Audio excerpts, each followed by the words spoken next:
Hello, I'm Jonathan Friedland of The Guardian in London. And I'm Yonit Levi of Channel 12, usually in Tel Aviv, right now in Washington. And we are Unholy, two Jews on the news from Kesher Podcasts.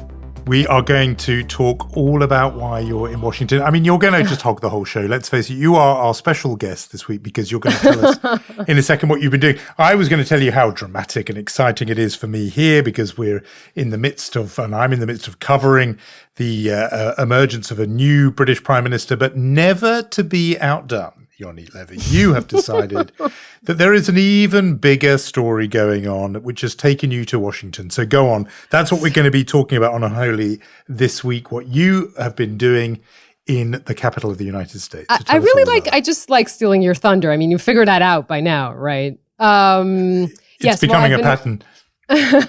I've been here in the past couple of days because there was an exclusive interview that I did with President Joe Biden for Channel 12, which was done on the eve of his visit to Israel and Saudi Arabia. And this is, of course, a man that doesn't give too many interviews, not nationally, definitely not internationally. This was his first television interview with a foreign network. So that was pretty exciting. It's a major, major journalistic coup. He gives, as you said, he has been quite reluctant to do sit-down interviews with American news networks. He doesn't particularly want to do it, and not at all with foreign networks until you have beaten, rather, the BBC and all the other rival networks to that first sit-down interview with Joe Biden. So, I mean, well, we're going to hear bits of the interview, and it's a completely revealing and interesting conversation, and all kinds of important news points come out of it. But just give us a little tiny behind-the-curtain glimpse of how on earth you managed to bag this great journalistic trophy. How does that happen? I can't tell you all my secrets, Jonathan. Just give us a little hint. You always need a peg, right? And obviously a visit to Israel is a good excuse to talk to his team and tell them how important it would be to send a message across to the Israeli audience and really to the larger Middle East. And I think something of that resonated with them. I mean, you hear it in the interview as well, and it's really hard to miss that Joe Biden really is very affectionate towards Israel. He keeps the country in his thoughts. You hear how and we'll hear this in a minute, he talks about the fact that he's met with and worked with every Israeli prime minister since Golda Meir, right? Up until Naftali Bennett and Yair Lapid. And you can hear just how much he cares about Israel. Maybe we want to hear a little bit of that.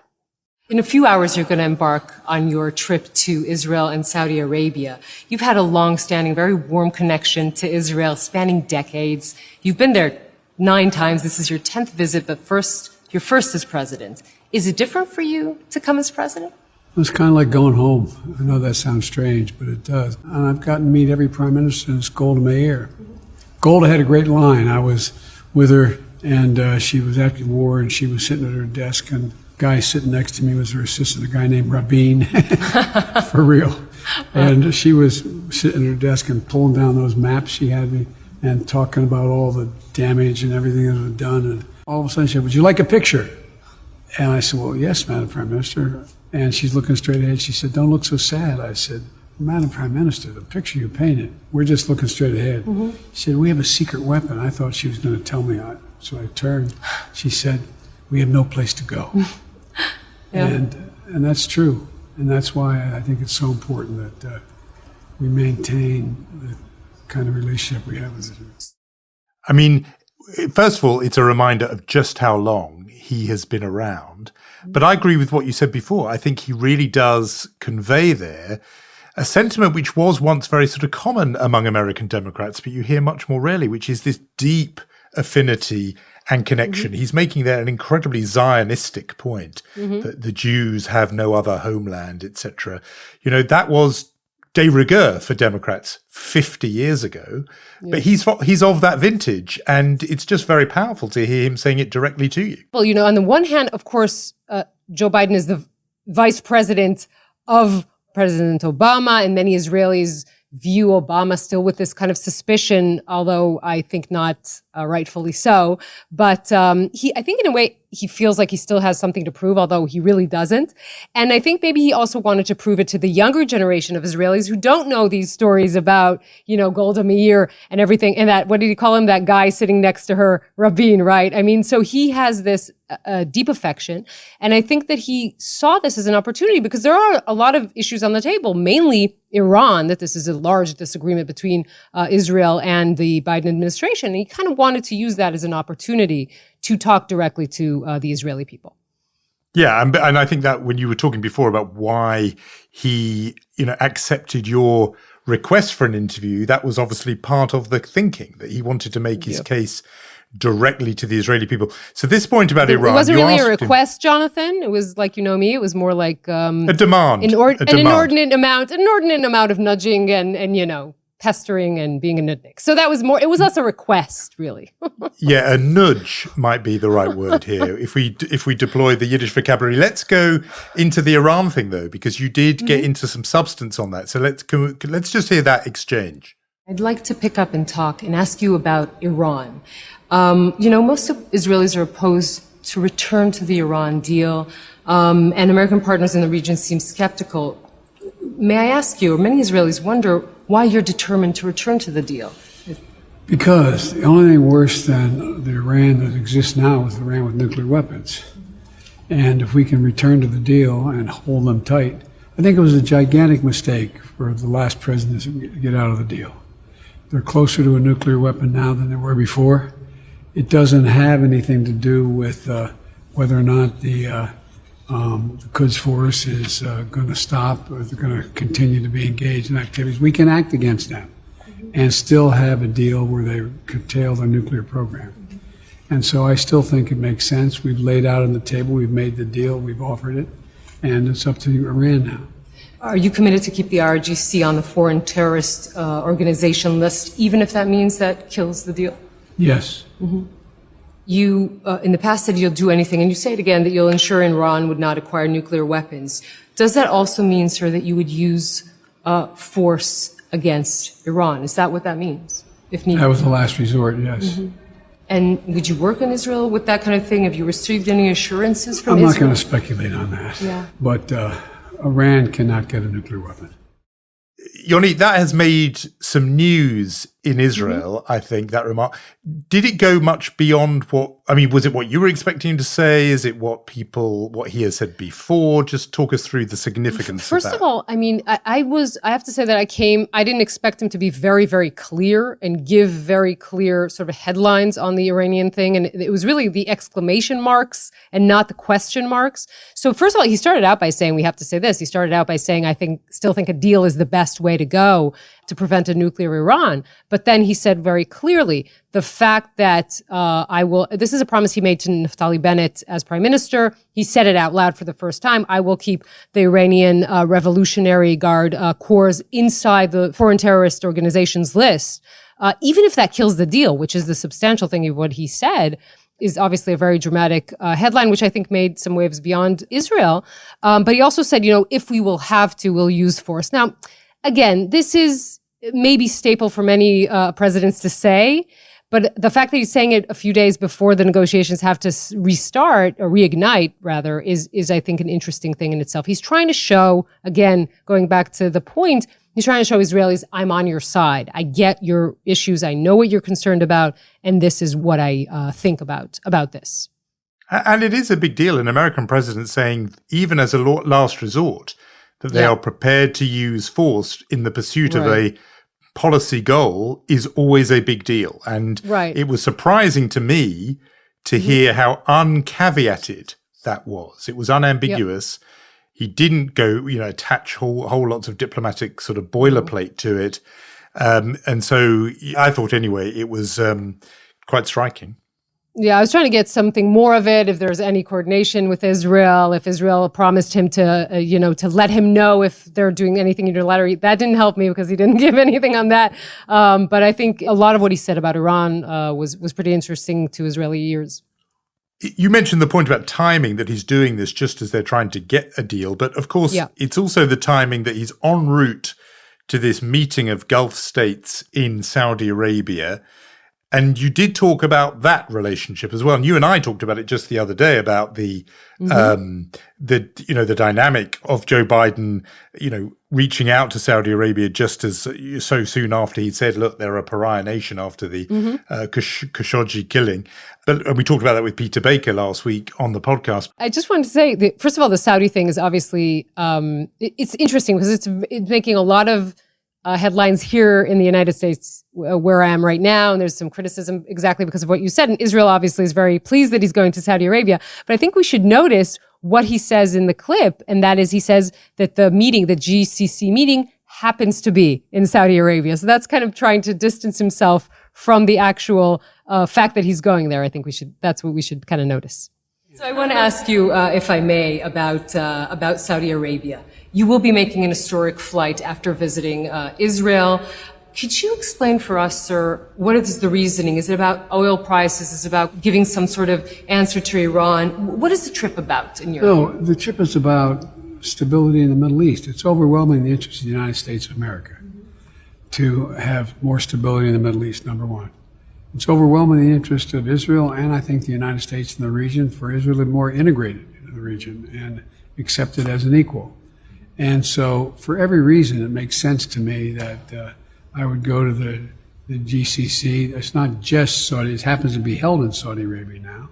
But it's all about making sure that we're in a situation where the broader picture is that there are those who thought with the last administration we sort of walked away from the Middle East, that we were going to create a vacuum that China and or Russia would fill.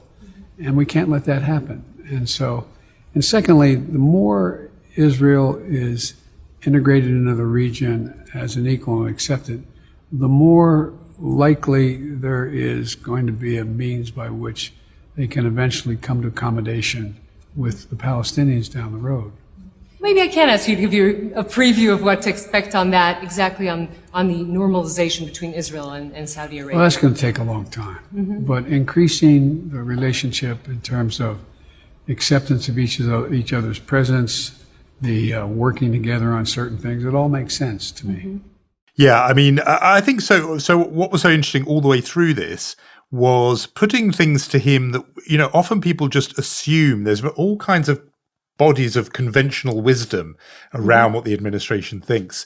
And actually, there is just something very clarifying about putting that to the principal, to the actual head of the administration. I mean, it's, you, me, everyone, all of these other journalists just constantly are piecing together what we imagine to be the thinking of the president. And then you just sort of find how clarifying it is to hear the president himself. In that vein, for example, I think, and again, we talked about it with Peter Baker, that we have assumed for a long time no love lost between Joe Biden and Israel's previous and possibly next Prime Minister, Benjamin Netanyahu. And again, just fascinating to hear how he reacts to the question, how when you put the name to him, how he responds. So we should hear that.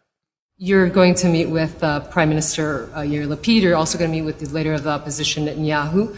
You've known each other for many years, and the Obama and Netanyahu relationship was, you were then vice president, very tumultuous years. If he wins, we're having elections fairly many times these years. If he wins and returns to office, are we going to see a return of that fraught relationship? No, what you're going to see is, look, Israel's a democracy. We're committed to the state, not an individual leader. Just like Israel, our allies are not committed to an individual president. They're committed to the state of the United States. And so Bibi and I have known each other for close to 40 years. And we know where we agree and where we disagree. We make no bones about it. But I'm dealing with a democratic state that is going through a decision as to who they're going to have as leader. Whoever the leader is, I'll work with. Make no mistake, Jonathan, there is no love lost between President Biden and Netanyahu. And the reason he's wording it very carefully here is that he's looking at the same polls you and I are looking at, and they know that there is an option that Netanyahu is the next prime minister. So he's saying, we're going to deal with it and don't worry about it. It doesn't mean he's a fan. No, I thought the tiny little extra layer, though, was referring to him as Bibi and saying I've known him for 40 years. That was the little extra That was a little bouquet, a small little arrangement of flowers that he handed to the previous prime minister because he could have just kept it to our relationship is with the country, whoever the country chooses we'll deal with, punct, as my late mother would have said. He could have left it there, but he didn't. He added the little bit of love in the form of the nickname and the 40 years. And if you were Bibi watching that, you'd blush delightedly and he'd be pleased.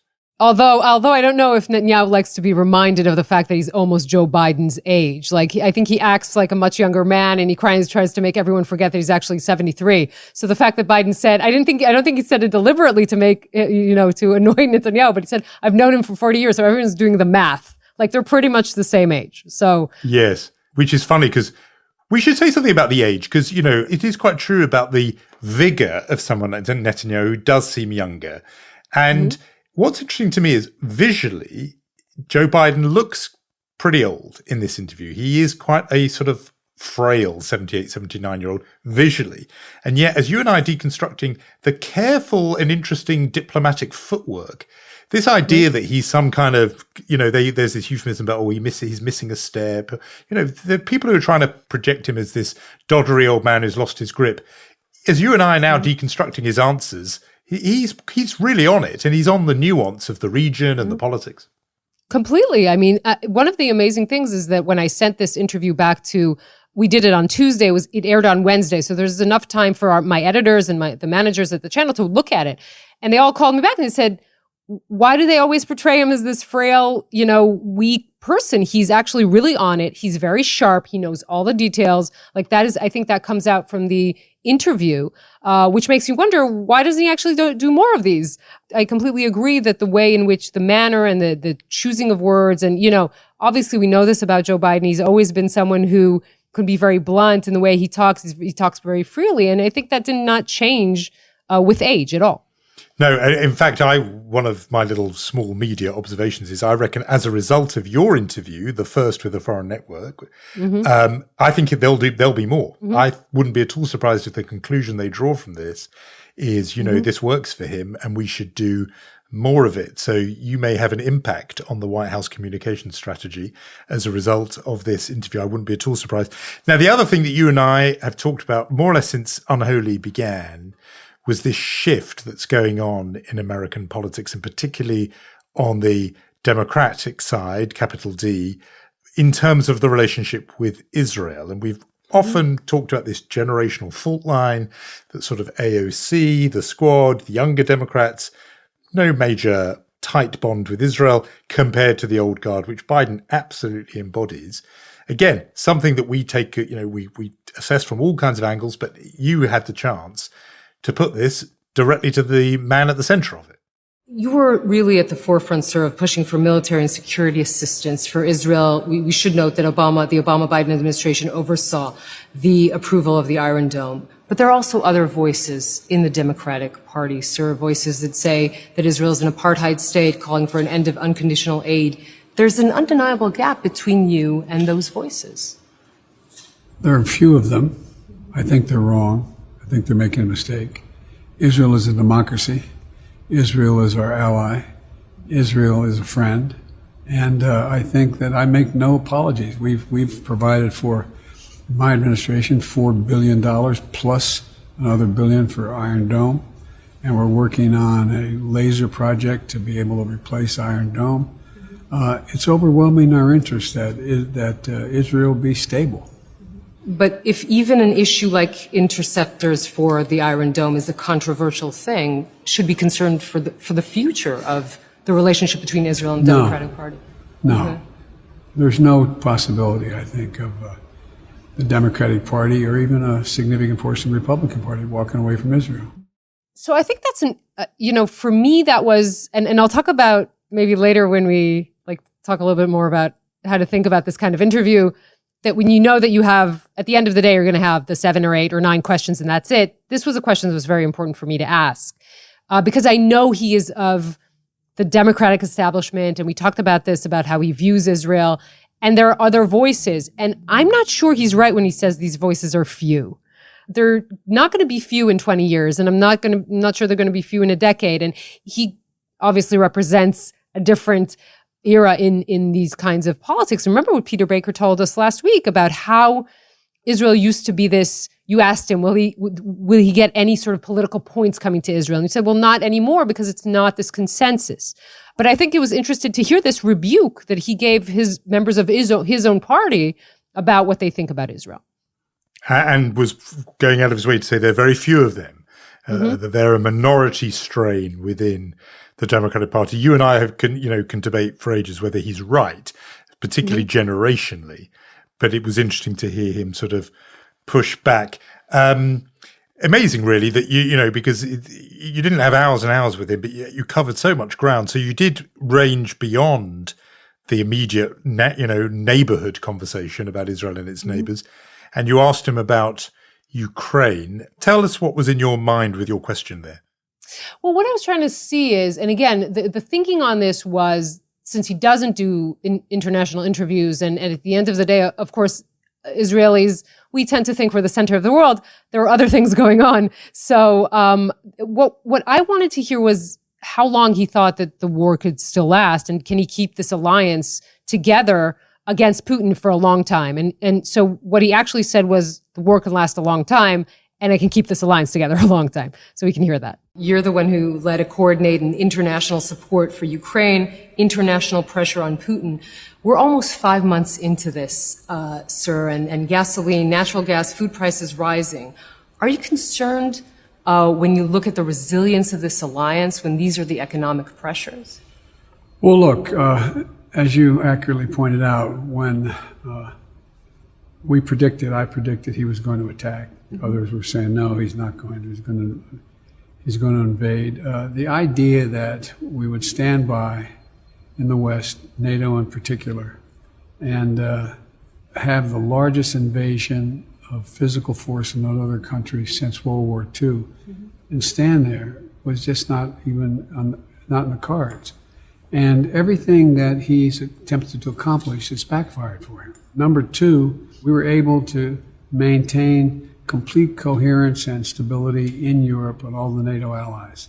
And as I said at the time, when we imposed sanctions on Russia, it was going to hurt everybody. But it was the price of being able to keep this guy from being able to succeed. And I think it's important. So how long is this going to last? How long is this onslaught going to last? As long as it's going to take. We cannot let him prevail. It can take months. It can take years. It could. I remember when the Russians first invaded Ukraine, we talked about the war of the narratives and how important Israel was for Volodymyr Zelensky, because he wanted people to draw this comparison that somehow Putin was the new Hitler and that he was engaged in a kind of eliminationist project. And therefore, he felt that would add to the moral heft of that case if Israel was on board and an ally of his.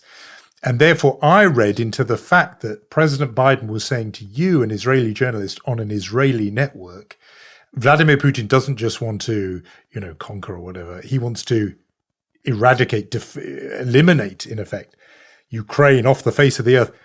I don't know. Maybe it's what he would have said to an interviewer from, Belgium. But to me, I felt as if that had an extra resonance, and he was essentially endorsing the Zelensky narrative and saying, there's a project here going on from Vladimir Putin, which you, the people of Israel, Jews around the world, will be very familiar with. And I felt that had a kind of moral charge in his answer. Mm-hmm. I agree. I think I don't know if he'd say it to anyone else, but I think that's what he was trying to say. It kind of took me by surprise that he said it could take years for the war to be over. And yes, we'll do what it takes. I don't know if that's actually possible, but that was the promise that he was trying to make. Yeah. So look, as I said, in just a series of questions, you didn't have 100 questions to put to him. You only had really, relatively speaking, a few, and yet all that ground and all those subjects covered, all of them, I think, revealing a lot, shedding a lot of light. What listeners perhaps don't know is that this also happened to coincide with a rather important day in the calendar. Unholy listeners were let into the saga when it was my birthday back in February. The saga of Yonit sending me a gift, which I didn't open until it was my birthday, because I thought that annoyingly was the did not sane, open before it was your birthday. because that was the sane, human, and civilized thing to do. Because obviously only a barbarian would open a birthday present before your actual birthday. I'm sure you're with me on this, unholy listeners. But Yonit's own birthday passed this week, as it happens on the very day you were sitting face to face with Joe Biden. But the difficulty for your friends was that meant you were therefore in Washington, D.C. and not in Tel Aviv, where a certain present may already have arrived. So we'll have to delay till next week the soap opera of my present to you, which instead of being opened before, is not even opened on the day, but it's going to be opened afterwards. Nevertheless, I would call that karma, sir. I would just call that karma. Yeah, but it's sitting there waiting for you. But the thing is that, having said never to be outdone, I've been outdone by the President of the United States himself. I think we have to, let's hear it and then you can tell us how on earth this happened. Okay. 1, 2, 3. Happy birthday to you. Happy birthday to you. Happy birthday, dear Yonit. Happy birthday to you. Like I said, it's still turning 30. That's setting the bar very high on birthdays. So all right. Thank you, guys. So this is funny. First of all, his aides obviously told him that it was my birthday.